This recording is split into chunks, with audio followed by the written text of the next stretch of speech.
Last episode में हमें grey के पास्ट के बारे में बताया जाता है, जहाँ पर और आइस शील्ड मैजिक का यूज करके डेलियोरा को सील करती है और प्रेजेंट में भी ग्रे लियोन को रोकने के लिए आइस शील्ड मैजिक का यूज करने वाला होता है। अब देखते हैं कि फेरी टेल एपिसोड 16 में क्या होता है। इस एपिसोड का नाम है the final showdown on Galuna island. Episode की स्टार्टिंग में हमें बताया जाता है ग्रे आइस शील्ड मैजिक का यूज कर रहा होता है, तभी नात्सु उसे एक पंच मार देता है और कहता है तुम ऐसे बीच में उछक कर बड़ी बड़ी बातें मारकर हीरो नहीं बन सकते। मैं यहाँ पर पहले आया था और मैं ही इसे मारूंगा, मुझे फर्क नहीं पड़ता यहाँ पर पहले कौन आया था, मैं यहाँ पर सब ठीक करने आया हूँ और इसके लिए मैं मरने के लिए भी तैयार हूँ। अब नात्सु ग्रे का हाथ पकड़ लेता है और कहता है मरने से क्या सही होगा, मुझे तो ऐसा लगता है कि तुम प्रॉब्लम से दूर भाग रहे हो। और तभी पूरा टेम्पल हिलने लगता है और हमें पता चलता है कि ये सब ज़ोल्टी कर रहा है और वो टेम्पल को सीधा कर देता है। फिर ये सब बातें लियोन को बताता है। उसके बाद वो मून ट्रिप को वापस स्टार्ट करने के लिए चला जाता है और नात्सु उसके पीछे जाने लगता है क्योंकि उसे पता करना होता है कि उसने इस टेम्पल को सीधा कैसे किया। उसके बाद ग्रे लियोन से कहता है तुम्हें पता था नात्सु मुझे मैजिक करने से रोकेगा। तो लियोन कहता है नहीं, मुझे ऐसा नहीं लगा था, पर अगर तुम इस मैजिक का इस्तेमाल करते तो मुझे मेरे साथ ही बचा लेते, लेकिन तुम नहीं बच पाते। अब ग्रे लियोन को डेलियोरा को आजाद करने के बारे में भूल जाने के लिए कहता है और बताता है और अभी भी जिंदा है और वो आइस बनकर हमें डेलियोरा से प्रोटेक्ट कर रही है। तभी लियोन ग्रे पर हमला कर देता है और बताता है कि ये सब मुझे पहले से ही पता था, वो और नहीं है, वो बस एक आइस का टुकड़ा है। तुम्हें सब पता है लियोन, फिर भी तुम ऐसा कर रहे हो। उसके बाद ग्रे उसे एक जोरदार पंच मार देता है। तो लियोन उठने के बाद कहता है मुझे अभी डेलियोरा से भी लड़ना है, इसलिए मैं तुम पर अपने मैजिक वेस्ट नहीं करना चाहता। तो ग्रे उससे मैजिक के बिना ही लड़ने के लिए कहता है। तो लियोन तैयार हो जाता है, लेकिन लियोन ग्रे पर भारी पड़ जाता है। दूसरी तरफ नात्सु ज़ोल्टी का पीछा करते हुए उससे पूछता है कि तुमने टेम्पल को ठीक कैसे किया। तभी ज़ोल्टी नात्सु पर सीलिंग का एक टुकड़ा गिराता है और नात्सु से एक पंच में ही तोड़ देता है। तभी ज़ोल्टी अपने मैजिक से उस सीलिंग के टुकड़े को वापस फिक्स कर देता है। ये देखो, ऐसे ही मैंने टेम्पल को भी फिक्स कर दिया है। ये एक लॉस्ट मैजिक है, इसके साइड इफेक्ट और स्ट्रेंथ की वजह से इसे स्ट्रीम में से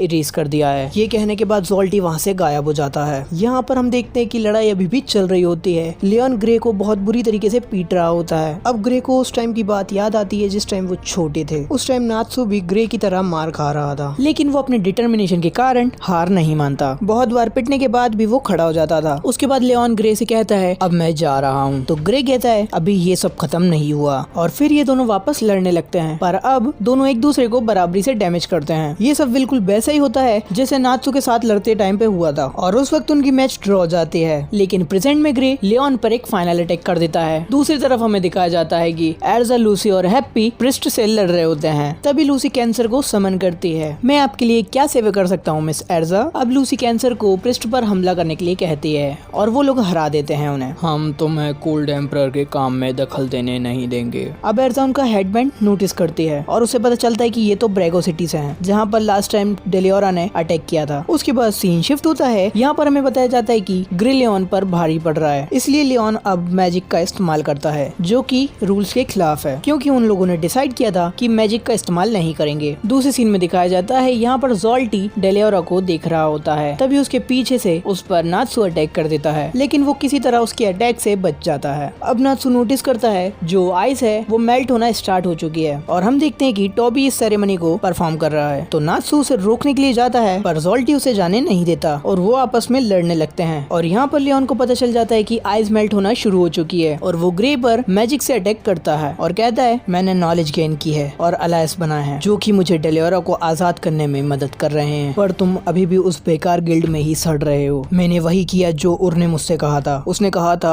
वेस्टर्न कंट्री में मुझसे भी ज्यादा स्ट्रॉन्गेस्ट विजार्ड हैं और मैं वेस्ट में गया जहाँ पर मुझे फेरी टेल मिला और उर सही थी, वहाँ पर बहुत ज्यादा स्ट्रॉन्गेस्ट विजार्ड हैं। फिर हमें एकदम से पास्ट का बताते हैं जहाँ पर ग्रे मास्टर से कहता है उर को बचाने के लिए, लेकिन मास्टर कहते हैं कि ऐसा नहीं हो सकता, पर एक तरीका है, लेकिन उसे यूज करना तुम्हारे मास्टर को मार देना। शायद मास्टर मून ट्रिप के बारे में ही बात कर रहे थे। उर ने तुम्हारे लिए इतना सब कुछ किया, पर तुम उसे मारने के बारे में कैसे सोच सकते हो। जरा सोचो, उर के एब्सेंस में मैं उसे सरपास कैसे कर सकता हूँ। उसका एक ही तरीका है, वो भी है डेलियोरा। मैं डेलियोरा को हराऊंगा जिसे उर भी नहीं हरा सकी। तुम जैसा इंसान कभी उर को सरपास नहीं कर सकता। उसके बाद ग्रे उस पर अटैक करता है, लेकिन वो उसका क्लून होता है और असली लियोन उसके पीछे से स्नो टाइगर अटैक करता है। पर तभी ग्रे आइस मैक प्रिजन का इस्तेमाल करता है और अब लियोन उस प्रिजन को तोड़ने की कोशिश करता है पर नहीं तोड़ पाता। उसके बाद ग्रे कहता है सिंगल हैंड मैजिक अनफिनिश्ड ही होता है। ये कहने के बाद ग्रे आइस कैनन का इस्तेमाल करता है। अब ग्रे ने लियोन को हराया ही होता है, तभी उसे किसी के चिल्लाने की आवाज आती है और ये आवाज डेलियोरा की होती है। है। एंड ये एपिसोड यहीं पर एंड होता है। तो आप देखते हैं कि अगले एपिसोड में क्या होता है। तब तक के लिए